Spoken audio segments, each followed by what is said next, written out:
नमस्कार दोस्तों, स्वागत है आप सभी का आपके अपने YouTube channel the goal focus में और एक और चैनल है वीकेसी लेक्चर्स में। चलिए दोस्तों, आज की क्लास में हम लोग पढ़ने वाले हैं बायोलॉजी। बच्चों को बायोलॉजी सब्जेक्ट से बहुत ज़्यादा डर रहता है। उस सब्जेक्ट से डर को दूर करने के लिए हम आपके सामने खड़े हैं और हम आज जो है ना पढ़ेंगे वैसे क्वेश्चनों के बारे में जो क्वेश्चन बोर्ड एग्जाम लगातार पूछती हुई रहती है। बिना किसी देर के हुए वीडियो की शुरुआत करते हैं। तो चलिए, इस प्रकार से आप लोग का आज का प्रश्न है। आज का पहला प्रश्न है, क्वेश्चन ये है, प्रकाश संश्लेषण क्रिया क्या है, समीकरण दे। क्वेश्चन है, प्रकाश संश्लेषण क्रिया क्या है, समीकरण दे। ये क्वेश्चन काफी इंपोर्टेंट है आपके बोर्ड एग्जाम के लिए और कई बार ये क्वेश्चन पूछा जा चुका है। चलिए क्वेश्चन को समझते हैं कि प्रकाश संश्लेषण क्रिया है क्या। देखिए, ये जो प्रक्रिया है ना, ये प्रक्रिया मूल रूप से पेड़ पौधों में भोजन बनाने के लिए किया जाता है। ठीक है ना, पेड़ पौधे इसका उपयोग करते हैं भोजन बनाने के लिए। और अपना लोग जानते हैं इस चीज को कि पेड़ पौधे जो होते हैं ना, वो स्वपोषी होते हैं और अपना भोजन खुद बनाते हैं। ये भोजन के लिए किसी दूसरे पर निर्भर नहीं होते हैं। चलिए देखते हैं भोजन बनाने में इसको जरूरत किस किस चीज का होता है।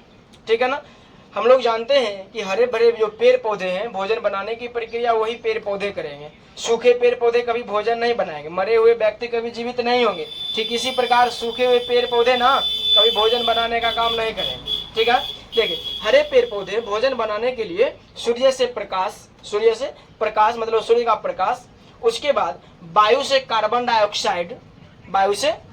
डाइऑक्साइड, जमीन से जल, खनिज लवण ये अवशोषित करती है। किस चीज के लिए अवशोषित करती है? भोजन बनाने के लिए अवशोषित करती है। ठीक है ना, अवशोषित करती है। उसके बाद अपना ये भोजन बनाती है और भोजन के रूप में ग्लूकोज का निर्माण होता है।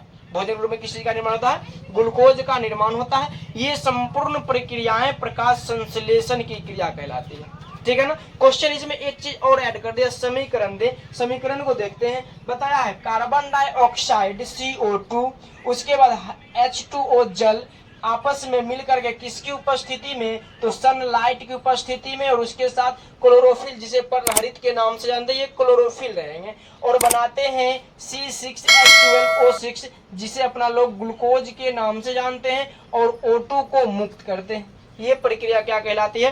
प्रकाश संश्लेषण की प्रक्रिया कहलाती है। चलिए आते हैं आंसर को देखते हैं। आंसर लिखा हुआ मेरा, प्रकाश संश्लेषण एक जटिल प्रक्रिया। हमने अभी भी बताया कि ये जो प्रक्रिया है ये काफी जटिल प्रक्रिया है, जो पौधे के हरे भागों द्वारा प्रकाशीय ऊर्जा को रासायनिक ऊर्जा में बदलता है। इसमें हरे पेड़ पौधे कार्बन डाइऑक्साइड, जल एवं क्लोरोफिल के द्वारा सूर्य की प्रकाश की उपस्थिति में ग्लूकोज का निर्माण करते हैं और O2 मुक्त करते हैं। ठीक है दोस्तों, अगला नंबर मेरा प्रश्न है, लसिका क्या है, इसके कार्यों को लिखे। लसिका क्या है, इसके कार्यों को लिखे। ये भी क्वेश्चन बिहार बोर्ड बहुत बार पूछ चुकी है और इस वर्ष भी आपके एग्जाम के लिए इंपॉर्टेंट हो सकता है।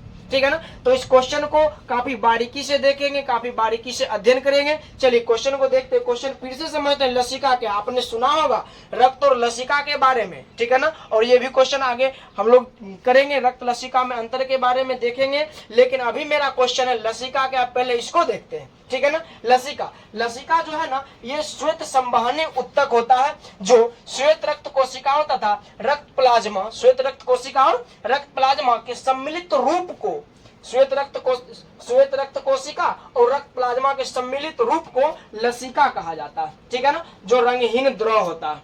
बताया जा रहा है इसके कार्य क्या है? इसके कार्य निम्नलिखित है। पहला है, यह वसीय भोज्य पदार्थ को आंत से शीरीय रक्त में पहुंचाता है। सेकेंड है, इसके द्वारा उत्तकों की कोशिकाओं में ऑक्सीजन, सरलतम भोज्य पदार्थ तथा हार्मोन का विसरण होता है। ठीक है, अगला नंबर मेरा प्रश्न पूछ दिया। अभी हमने चर्चा किया था रक्त और लसिका में अंतर, और रक्त से संबंधित ही क्वेश्चन पूछ दिया। रक्त के दो कार्यों को लिखे। क्वेश्चन यहाँ पर दिया हुआ, रक्त के दो कार्यों को लिखे। रक्त का क्या क्या काम होता है? ठीक है ना, हम लोग जानते हैं कि रक्त का जो परिवहन होता है ना, वो धमनी के माध्यम से होता है, और हम लोग जानते हैं कि इसका परिवहन धमनी के माध्यम से होता है शुद्ध रक्त का, और अशुद्ध रक्त का जो परिवहन है वो शिरा के माध्यम से होता है। ठीक है ना, अब ये इसका काम होता क्या है, हमारे शरीर में किस चीज के लिए उपयोगी है ये रक्त?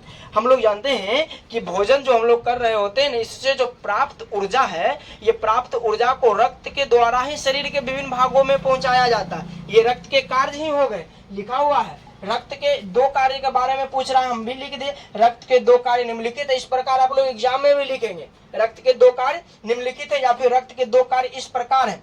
पहला, पोषक पदार्थ के परिवहन में, पोषक पदार्थ के परिवहन में। दूसरा, ऑक्सीजन के परिवहन में। रक्त के द्वारा ही शरीर में जो पर्याप्त ऊर्जा है, ये ऑक्सीजन के रूप में शरीर के संपूर्ण भागों में पहुंचता है। इसको पहुंचाने के लिए रक्त के द्वारा ही होता है, अर्थात रक्त ही इसका काम करता है। कोई मनुष्य जो है ना, शरीर के संपूर्ण भागों में ऑक्सीजन को नहीं पहुंचाता। ठीक है ना। अगला नंबर मेरा प्रश्न है, ये प्रश्न इस वर्ष के लिए काफी इंपोर्टेंट है और एमवी भी आया है। क्वेश्चन पूछ दिया, परिसंचरण तंत्र से आप क्या समझते हैं। क्वेश्चन क्या पूछा, परिसंचरण तंत्र मतलब ये हुआ कि एक जगह से दूसरे जगह ले जाने वाला तंत्र।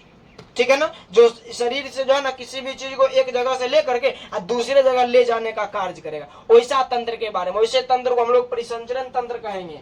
ठीक है ना। अब देखिए ना, क्वेश्चन पूछा परिसंचरण, इसका आंसर है मनुष्य में पदार्थों के परिवहन में भाग लेने वाले अंगों एवं उत्तक आपस में मिलकर परिसंचरण तंत्र का निर्माण करते हैं, जिसके अंतर्गत आएंगे रुधिर आएंगे, रुधिर वाहिनियां आएंगे, उसके साथ साथ हृदय आएंगे, लसिका, ये सब आएंगे। ये था परिसंचरण तंत्र। ठीक है ना। उम्मीद करते हैं आपको ये वीडियो काफी पसंद आया होगा। अगर अच्छा लगा होगा वीडियो तो इस वीडियो को लाइक करेंगे, हमारे इस चैनल को सब्सक्राइब करेंगे, वीडियो को अत्यधिक से अत्यधिक शेयर करेंगे। धन्यवाद।